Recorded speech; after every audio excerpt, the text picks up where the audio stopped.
안녕하세요. 산재전문노무사 전경국입니다. 오늘은 여러분이 가장 막막해 하시는 과로사 산재 사건 중에서도 가장 긴급하고 돌발적인 상황 속에 찾아오는 급성과로에 대해 낱낱이 파헤쳐보는 시간을 가져보도록 하겠습니다.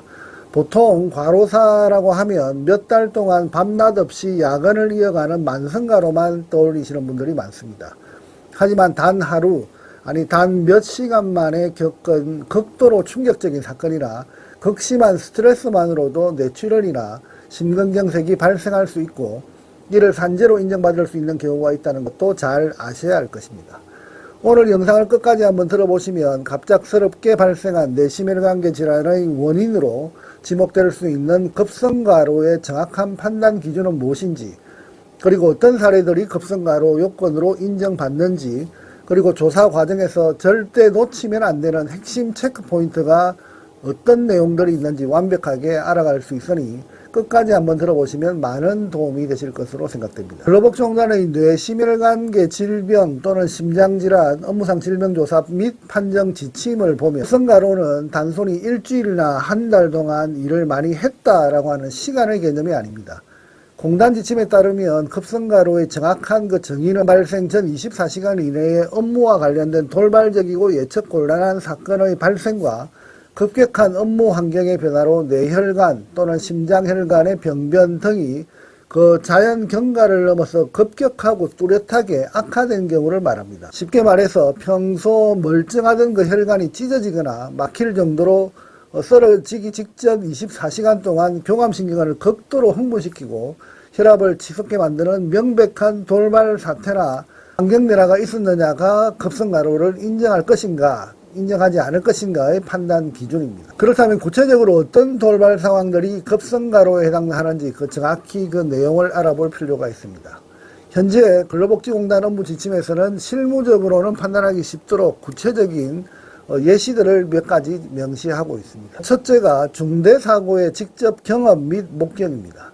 업무와 관련된 중대한 인사사고나 사고에 직접 관여했거나 목격한 경우, 그리고 사고 발생에 수반되어서 구조활동이나 시신수습 등에 종사한 경우, 그런 경우 급성과로를 인정하는 그 사례가 있습니다.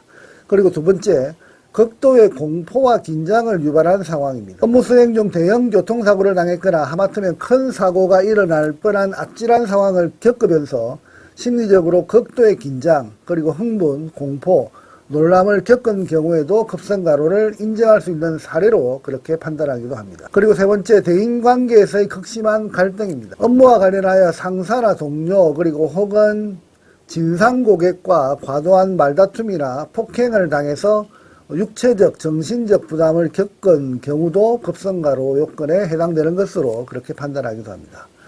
그리고 마지막 네 번째로 급격한 육체적 부담과 환경 변화 상황에 노출되었냐 하는 것을 판단하기도 합니다. 수면을 전혀 취하지 못한 상태로 장시간 연속 근무를 했거나 평소 하지 않았던 강도 높은 육체적 활동을 갑자기 한 경우, 또는 폭염 속에 옥외 작업이나 한파 등 급격한 작업 환경의 변화에 노출된 경우 급성과로를 인정하기도 합니다. 이상과 같은 유형은 현재 근로복지공단에서 급성과로로 판단할 수 있는 그 사례로 예시하고 있는 사항들이니 잘 한번 체크해 보시고 여러분의 그 상황과 견주어서 판단해 보면 많은 도움이 되실 것으로 생각됩니다. 그러면 법원에서 인정한 급성과로 사례에 대해서 한번 알아보도록 하겠습니다. 대표적인 사례로 제시할 수 있는 판례가 있는데 그 판례에 보면 철도건설공사 현장 소장의 산행 행사 도중에 발생한 사망사건이 있습니다. 동사건은 1년 11개월간 근무한 40대 남성 철도건설공사 현장 소장이 영하 2.2도의 추운 날씨에 열린 그 회사 산행 행사 도중에 사망한 사건입니다. 초기 근로복지공단과 그리고 법원 1심, 2심 재판부에서는 근로복지공단의 그 결정대로 계속 불성인 판단을 했습니다. 그리고 그 사유로는 고인의 발병 전 1주간 업무시간은 45시간, 그리고 12주간 한 주 평균 업무시간은 48시간으로 지침상 단기 및 만성과로 기준에 미치지 못하는 것으로 판단하고 있었기 때문입니다. 또한 고인이 평소 비만, 고지혈증, 고혈압 등의 질병 위험 인자를 보유하고 있었고 주 3회 회당 10잔의 음주와 그리고 20년간 하루 한갑 이상의 흡연을 하는 등 건강관리에 소홀을 하기 때문에 자연 경과에 의한 심장사 발병 가능성이 있다라고 그렇게 판단해 왔기 때문입니다. 더불어 유족 측에서 주장한 산행의 급성가로 주장에 대해서도 산행 구간이 비교적 완만했고 사망 원인이 될 만한 정도의 산행 구간은 아니다라고 판단하면서 사망 원인이 불명확하다는 점도 불승인의 주된 이유로 제시해 왔습니다. 그러나 이 사건은 3심의 판단에서는 달라졌습니다.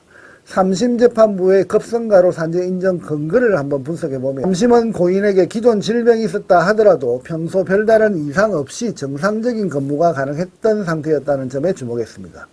그리고 가장 핵심적인 인정 근거는 사건 당일 영하 2.2도라고 하는 겨울철의 급격한 낮은 온도, 한랭적인 환경과 그리고 반드시 참석해야만 했던 행사에서의 그 등산이라고 하는 비일상적인 신체 활동을 주목했습니다. 기록 감정 결과에서도 겨울철 낮은 온도는 급성 심장사 발생의 그 가능성을 증가시키고 등산이라고 하는 그 신체 활동이 기존 심장 질환을 악화시켰다라고 하는 의학적 소견이 뒷받침되었습니다. 다시 말해서 평소의 업무량이 많지 않았다 하더라도 그리고 만성과로 인정 기준에는 부족했다 하더라도 그 당일의 뚜렷한 환경 변화와 돌발적 신체 부담이 기존 질환을 자연 진행 속도 이상으로 급격히 악화시켰다라고 하는 점을 강조해서 3심에서는 급성과로를 인정한 사례입니다. 방금 설명드린 급성과로 인정 사례를 통해서 몇 가지 중요한 사실을 확인할 수 있습니다. 그 첫 번째, 발병 전 3개월간의 업무 시간은 전혀 중요하지 않다는 점입니다. 그리고 두 번째, 기초질환이 상당 부분 있다 하더라도 전혀 중요하지 않다고 하는 점이 확인됩니다. 그리고 세 번째, 급격한 환경적 요소의 주장에서도 기온의 경우에 영하 2.2도 수준의 그 기온이라 하더라도 충분히 어필이 가능하다라고 하는 점입니다. 이처럼 급성가로의 경우 만성가로, 단기가로와 같은 일정 기간의 가로 상황보다 그리고 개인의 건강적 요소에 대한 일정 기준보다 중요한 것은 평소와 다른 환경적 요소와 그리고 당일 영향을 미칠 수 있는 그 요소에 집중해서 판단한다는 점을 잘 체크하시면 급성가로 주장에 많은 도움이 되실 것으로 생각됩니다. 급성가로 산재 사건은 만성가로처럼 수개월간의 출퇴근 기록을 뒤지는 대신 단 며칠 그리고 단 하루 동안 벌어진 극적인 사건을 얼마나 현장감 있고 입체적으로 증명해내는가가 승패를 가른다는 점을 강조드리면서 이번 영상이 과로사 산재의 막막함을 뚫는 데 큰 도움이 되셨기를 바랍니다. 유익하셨다면 구독과 좋아요 그리고 알림 설정을 잊지 마시기 바랍니다. 다음 주에도 산재 보상을 꿰뚫는 날카로운 시선으로 찾아오겠습니다. 감사합니다.